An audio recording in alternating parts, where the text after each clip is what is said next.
Hi. So today what we're going to do is take a look at the simple chords again.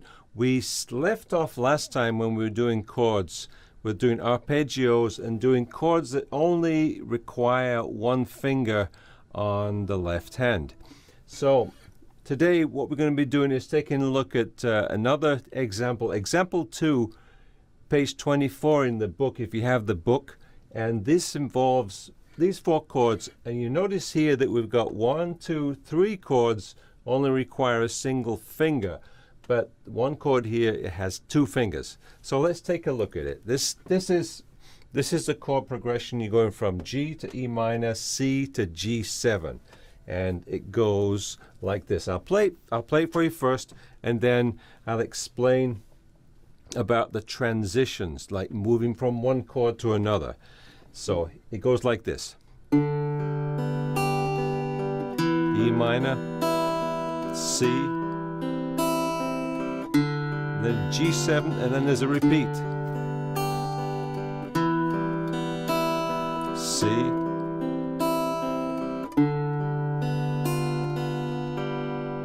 so let's take a look at each one of those changes between the chords. The first one is G to E minor.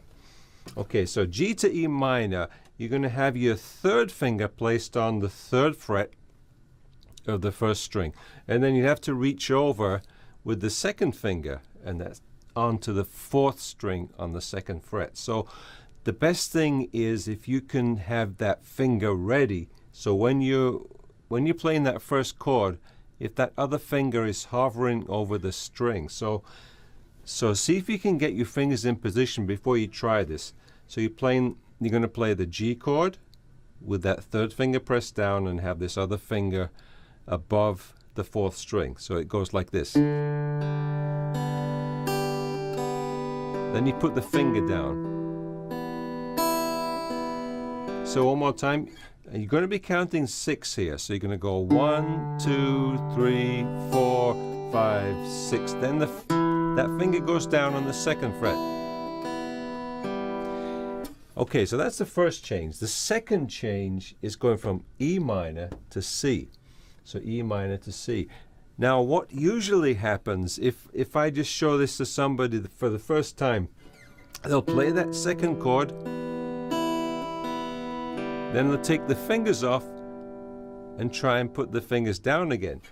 Well, the thing is, you've got one finger there that's common between the 2 chords. It's the same string and same fret. So there's no reason to take that finger off. In fact, that's really helpful, because when you're playing that chord, it helps you keep your position.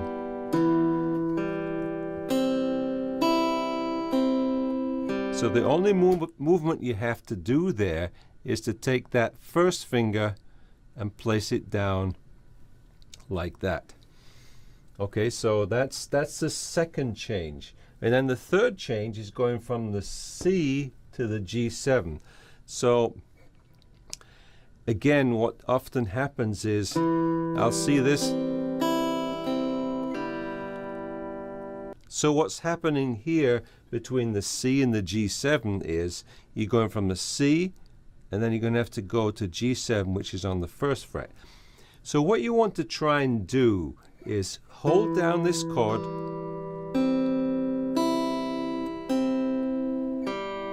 and then move to that G7 chord. So again, the main goal here is to be able to switch between chords and have all the strings ringing right up to the next chord. So you get a nice full flowing sound between each of the chords. Okay, so I'm going to do this slowly, and you can just kind of observe what I just went through there. So, and look particularly for the transitions between the chords. So the first chord is G. So here we go. And you can, if you like, you can play along with this. So I'll count. So 1, 2, 3, 4, 5, 6. E minor. Keep the finger held down and and put the first finger on. Then you go to the G7. Then do the repeat. Again, when you do the repeat, try not to lift your fingers off. This E minor chord and the C. Keep everything ringing right up to the last moment.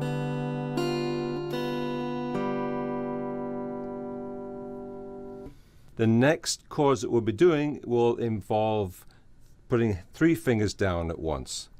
So try to get this nice and solid with the 1 finger and the 2 finger chord, and then move on to the next part. Okay, good luck with that, and remember, stay tuned and look forward to seeing you soon.